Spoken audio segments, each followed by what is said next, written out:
Hey everyone, my name is Simpzy. How you all doing? Welcome back to some more Medieval 2 Total War Definitive Edition here today on the channel. We're back with episode 2 of our stainless steel Russian campaign. We're playing as the Republic of Novgorod. So, if you'd like to send a dash, feel free to leave the video a like and subscribe if you're new. I'd really much appreciate it. We've managed to mobilize 5 Russian divisions as we look to move south.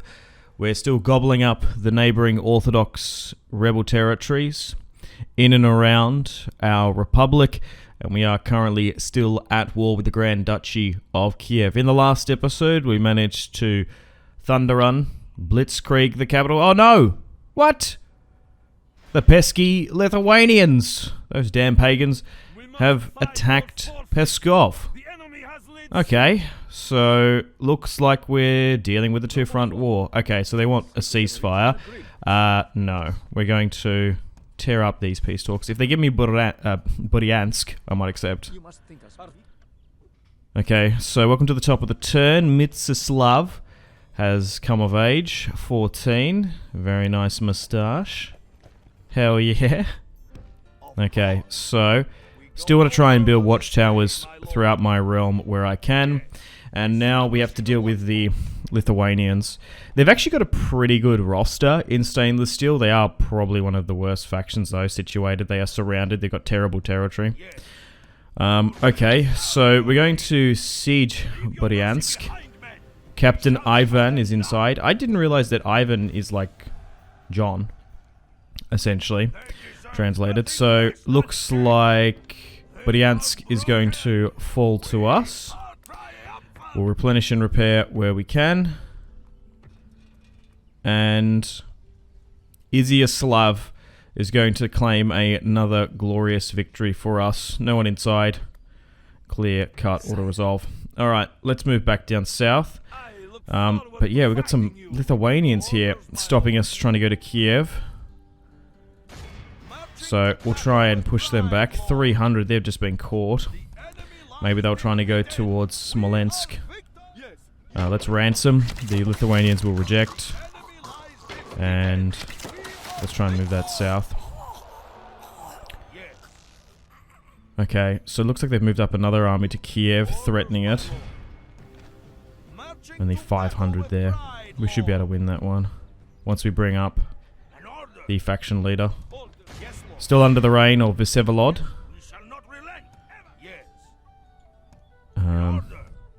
Can I move? Wait, I don't want it to be too undefended. Oh, I stuffed up the bloody movement there. Damn. Because he's blocking the tile that we can attack from. Well, that's just annoying more than anything else. Okay. Back up north. Peskov is still under siege. I might get you to swing around then. You were going to go down against them, but we might as well send this army now to Lithuania. Oh no, the Byzantine Emperor is now dead. That's a shame. Some more family members.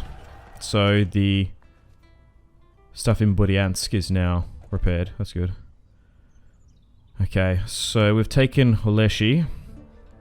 Eventually this army will want to go towards Crimea, which is currently under the control of the Republic of Genoa. We're negotiating with the Hungarians here. They're going to offer us trade and map information, which is good. So, nice. That was a mission successful. So, we will get a battle here today, eventually. And they're going to give us trade and map information as well. Just trying to see if they've got more than the one settlement there. Over sort of towards Kerch they could have. It's going to be so bizarre having a war against Genoa this far east. But I suppose eventually we're going to be able to make peace with them. So I suppose we could look to mobilize the forces here in the Kherson Oblast. Move you here. Okay, maybe we need to deal with the Grand Duchy of Kiev. They haven't got too many settlements left, you would imagine. So now that Bryansk is now fallen, let's get Izyaslav to continue to build more watchtowers and move further south. And let's go for Pereyaslav. And we'll move you down towards the Caucasus there. Okay, so they've still got some armies moving about. There's a lot of decent commanders there, which is a bit yikes. Maybe I need to give the faction leader the command of this. There we go. That's a bit better. Only 500 of them. Random family member. They're just pretty good commanders. That's what I'm worried about. Okay, we've got a new generated heir there. Okay, we do outnumber them though. 4 to 1. They're going to accept. We're not in a really, really terrible position where we can't afford to not get rid of the captives. Okay, right. So this army now can go against the Lithuanians. So we are currently maintaining the two-frontal war. And then we'll see how they react. So they stopped besieging me in Pskov. They didn't actually take the city for some reason. Oh, here we go. There's a massive army here, though, of Lithuanians. Oh my god. I feel like everyone we're coming up against is like far superior command. Okay, so it looks like they moved back during the end turn. So we will talk about some more Russian history once we get some battles going. Okay, so you're still moving south. Our family tree is really growing. So he is the faction leader's adopted grandson. And he has another child as well. We want to try and get these kids married off as well, eventually. To continue the Novgorod line and the descendants of Rurik. Okay, so we can push towards this bridge. We'll start sieging this settlement out. And who's inside? Another Vladimir by the looks of it. Bridge battle here. Nothing too crazy. Average victory in the end. So after the successful siege of Kiev and various field battles and taking all those settlements in the last episode, we're sort of in a mopping up process. We haven't come across a real big challenge wise yet. Oh, okay, so they accepted the ransom, but I think we sandwiched them. Oh no, who? Wait, what? Someone died in an auto resolve? Who was that? A noble death? No, Mstislav. 14 or 15 or so. Vladimir's second-born son is no more. Oh, I haven't had that happen in ages. Maybe he was injured. Maybe he had the injured trait before that. Oh, no. Oh, that's annoying. Well, that line died out. Damn. Kiev, damn Ukrainians. Okay. Man, I haven't had that happen to me in so long. Alright, let's continue to take more territory where we can. I want to see where that army goes. It looks like it's going back to Minsk. Because a lot of Lithuania holds Belarus territory. Maybe we're better off sitting on the bridge here. It's like that army stopped sieging Pskov when we got nearby. Alright, so we found the HRE. I guess we can negotiate with Venice. Yeah, offering map, or demanding map and then them coming back seems to be a cheese for some reason. They seem to be more negotiable. Right, so we got 2 peasants at our capital. Sure, why not? Okay. And let's move towards Minsk there. We'll see how we go. Can't build watchtower there, obviously. Let's continue on. 15 turns in, more papal inquisitions. And a bunch of traits given out. The mines have been dumped in Aleshi. And a lot of factions are at war. Okay, so... Still want to move my spies around where we can. My diplomats in Bohemia. We've also finished the recruitment of a bunch of Orthodox priests and bishops, so we want to try and move them into the pagan territory. Okay, so still sieging out here, and we're probably going to have to play this one with Iziaslav, and this should be the last of the Grand Duchy of Kiev here today. 2,000 against their 1,000. It is their faction leader after all. even though it's not the faction leader. We've gotten rid of so many of them. And Vladimir's going to help us out in this one. Alright, let's fight this one on the field. So this is just a small town battle. We're bringing up 1 battering ram, 5 ladders. We still have 4 units making up the core of this army, which are the Rus spearmen, 4 units of archers, a bunch of cavalry as well. So Izyaslav is going to be taking the main command of this siege. He's been quite successful in this campaign, taking Sudosk, and then Vladimir is going to be accompanying him again.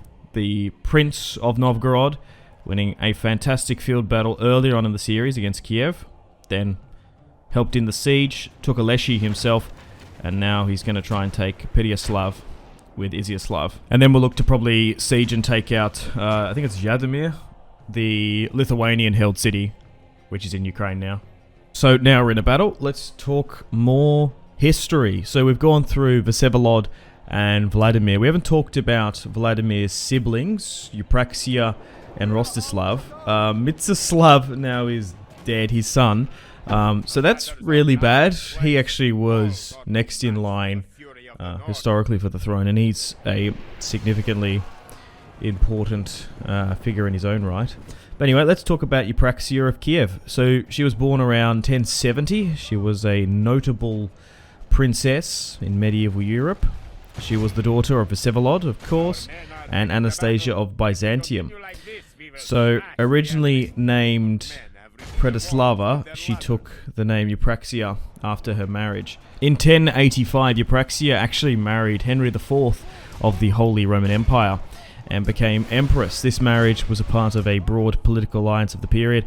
However, her life at German court was fraught with difficulties. She accused Henry IV of severe mistreatment, including various allegations, of course. These accusations led her to actually flee the German court. You could look it up, it's interesting. Eupraxia sought refuge with Pope Urban II, who supported her cause. Her plight played a role in the political and religious conflicts of the area, particularly in various controversies with the papacy against the HRE. They weren't the biggest fan at the time. After leaving Henry IV, Eupraxia became a nun and lived the remainder of her life in a convent. She returned to Kiev, where she spent the final years of her life.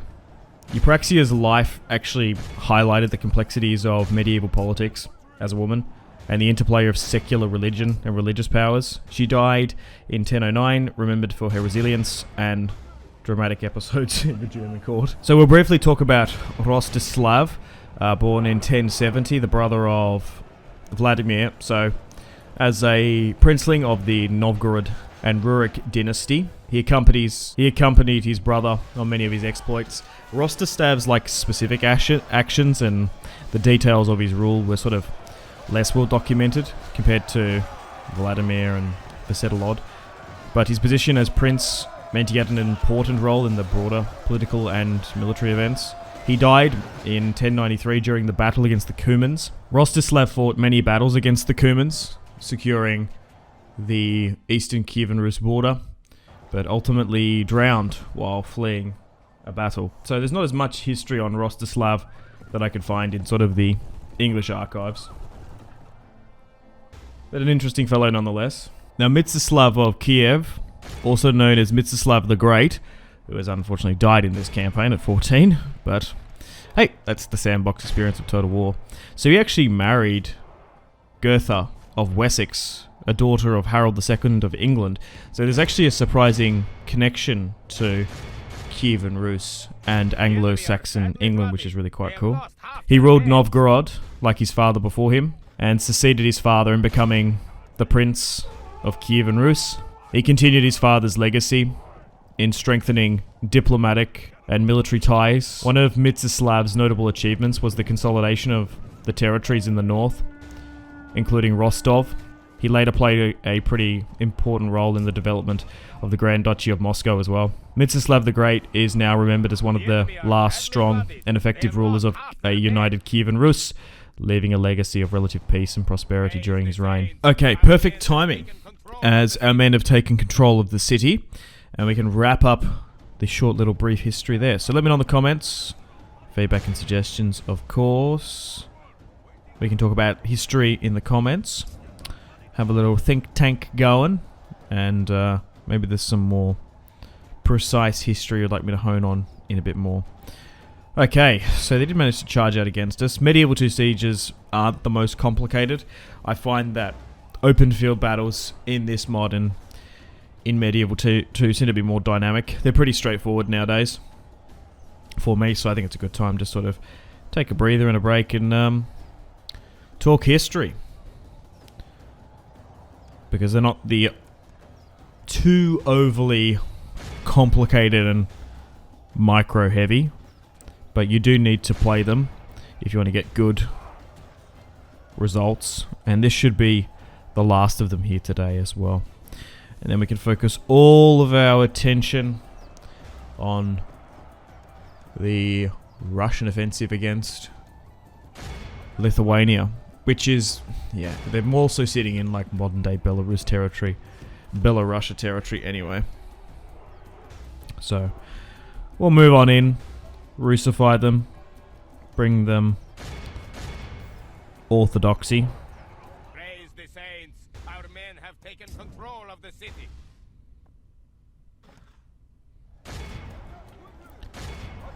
Still fighting us on the walls. The countdown keeps on getting reset. But it looks like Izyaslav, married to Eupraxia now. Oh no, we've managed to get rid of the faction leader. Another Grand Prince of Kiev has now fallen. They just keep on spawning them now.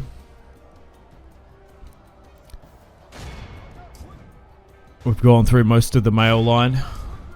Look how our tower, my lord. We have lost control of the city. Okay.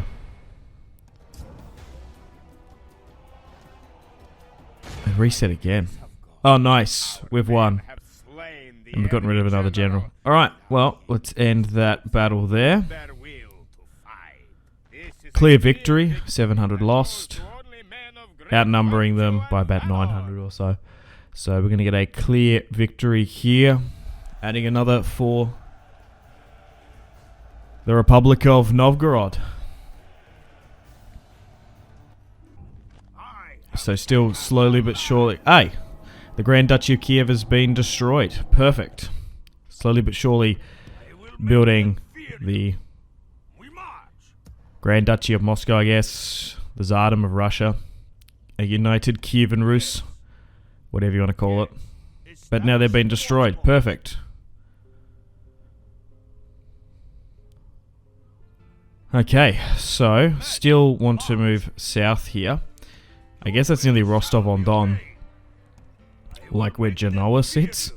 So we're going to make plans and preparations to go against the Catholic Kingdom in Liguria.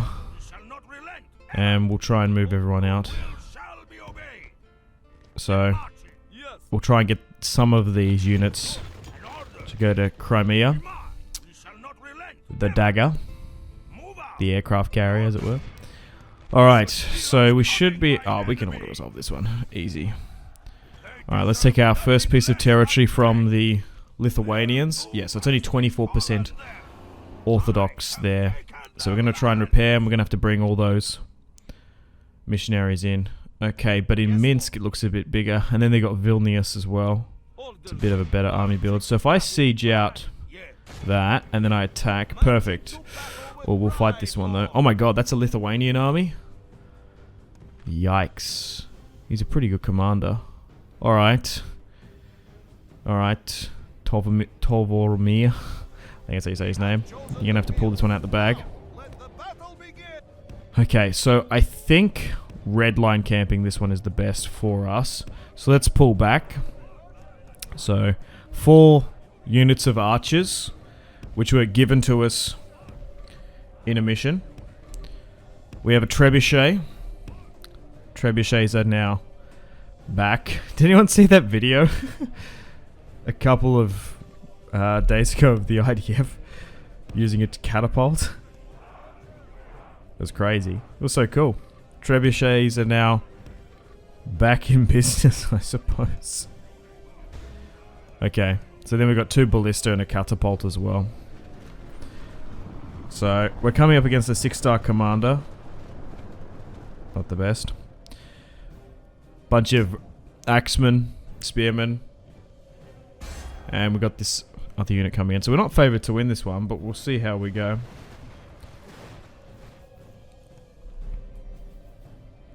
Looking at the topography for this particular battlefield. Could be worse. I think we can make do with it though. Okay, yeah, I think red line here is probably the best. Allow them to fully hit our front line. We do have one unit of cavalry. We'll try and cycle charge there where we can. So we've been successful here today in crushing the Grand Duchy of Kiev, annexing it, bringing it into the Greater Republic of Novgorod. Okay, unfortunately these spearmen aren't doing too well, so we will get a little negative bonus losing the allied captain to the enemy, but it's probably not going to be too bad because we are wasting a lot of their ammunition. They're just focusing on him. Oh wow. These Lithuanians actually have a really good roster. Yikes. Damn pagans. We'll see how we go though.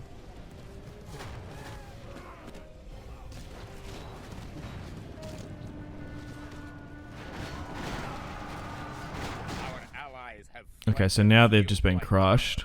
I suppose it's wasting time, so we'll have that in our favour.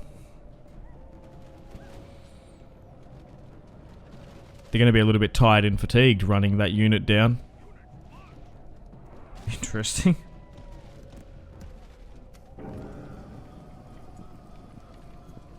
Okay, so unfortunately that unit has completely routed, but that's okay.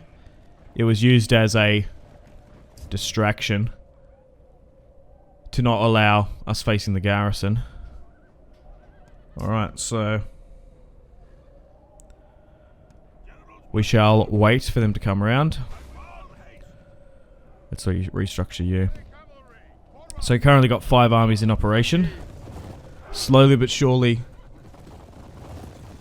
conquering the territory in Eastern Europe. Still going to have to watch out for the Poles, the Teutonic Order, and the Danes. We're not at war with the Cumans, but I'm sure that's going to happen at some point. So once we crush Lithuania, we might need to just sort of consolidate that territory. The main prize is Minsk and Vilnius, and getting some territory on the Baltic there. I think most of the Baltic states, Estonia, what would you consider Estonia, is like under Dane control, but Latvia and what you consider modern day Lithuania, maybe even Prussia, is under Teutonic Order control, I believe. So I'm sure if we are to, well, deal with the Teutonic Order, the other Catholic factions aren't going to be too happy about that. So we might need to maybe try and make an alliance with the Byzantines. Okay, so I'm going to slip my cavalry around here. We've seen a massive opportunity to try and hit those Lithuanian archers. Nice. And we're going to get a really nice strong Rus charge in. Just what we like to see. And we'll try and not lose too many. Go after that lighter cavalry, I reckon. We're a little bit heavier armoured. Try and do some time tactic delays. Allow our ballista, catapults, and trebuchet to fire off. I do quite like that in stainless steel you can get siege equipment quite early on. It's just so much fun to use.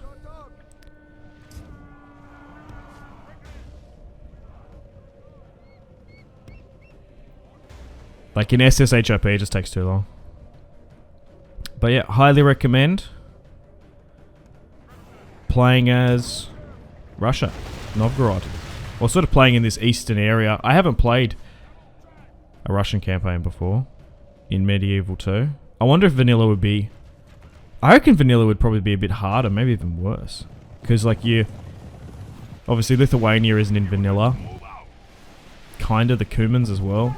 You're just dealing with Hungary and Poland, so you have to kind of rush them quite quick. I feel like you can build up, because obviously Catholic and Islamic factions are stronger because they can call jihads and crusades. Orthodox doesn't really have one. Kind of wish they did. But hey, we'll see how we go. If we take out... Yeah, I don't want to rush taking out the Teutonic Order. I feel like a crusade could get called. But we'll see how we go. Alright, so... The pagan Lithuanians. Before Christendom. And, well, I guess... Are we a part of Christendom? Eastern Orthodoxy. Yeah, it's weird saying it like that. Before Christianity is spread to them. They're going to be charging us. What do they believe in? Their own sort of Slavic pagan gods, I reckon. Perun and all that. I'm not too sure about the Slavic pantheon. It's probably similar to Germanic and Scandinavian, you'd assume. I don't know too much about religious, historical paganism and stuff. Maybe that's something I need to research. Sounds cool. Because, like, isn't Odin and Woden, like, the same dude? I think so. Okay, so we're doing alright here, but my infantry is starting to get whittled down. Yikes. The battle is very much in our favor. My cavalry has been depleted, but they have worked a fair few archer units out. But this is the battle for Minsk here today. This sprightly commander could be the Duke of Minsk, which is going to be a massive prize. Up there with Vilnius, Kiev and Novgorod. I still haven't decided what to make my capital. Maybe let me know in the comments what should be the capital of this emerging Russian Empire. Having Moscow as the capital is a bit weird, I think. Maybe we just leave it as Novgorod, I'm not too sure. Okay, we still are holding. Make sure we're giving out multiple attack orders with my archers. My siege equipment is having their firing pattern disrupted and not shot. Which is a little bit annoying, but so be it.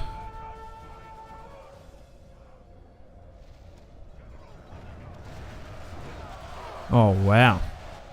These Lithuanian units are so good, man. They're like... Viking? I guess they're still like... really quite Varangian inspired. Oh my god, these axemen are carving me up like carving a cake. They're doing so well. There we go, fire artillery at him. Get him dead. Okay, that archer unit routed, yikers. Far out. Alright. Maybe we need to try and get this commander to help out. We're starting to wrap now. Okay, now it's swinging back in our favour. Alright, go, go, go, go, go. Let's give out some attack orders. Things are looking a bit better. Nice. They're starting to rout. Get those Prussian spearmen, yeah. So a Prussian spear unit is a, well, unit for them. Nice. And then this right-hand side. The Lithuanian centre's capitulated. Oh, we're firing on our own men. So be it. Okay. I go a little bit Kazakh. Yekshimish. Kukabuch. Whoa. Oh, God. Alright. Kazakh. No, did I say Cossack? I think I said Kazakh. We might need to go take some of that territory eventually. Subjugate Kazakhstan. Alright. Nice. Let's run them down though. There's so many of them. Okay, sped things up slightly. Clear victory. Only slightly outnumbered them. Nice. That's a really, really good result. Far out. Well, I think on that note, we're going to slowly start to wind things up here today. So thank you very much for watching. Hope you've enjoyed episode 2 of this Medieval 2 Total War Stainless Steel Republic of Novgorod campaign. Stay tuned for episode 3 coming out at the exact same time tomorrow. Like, subscribe, all that good YouTube stuff. Let me know feedback and suggestions in the comments. Comment for all the algorithm, all that jazz. Make sure to take care of yourselves. Have a fantastic rest of your day. My name has been Simpzy, and I will see you in the next episode. Thank you so much. Goodbye, guys. Take care.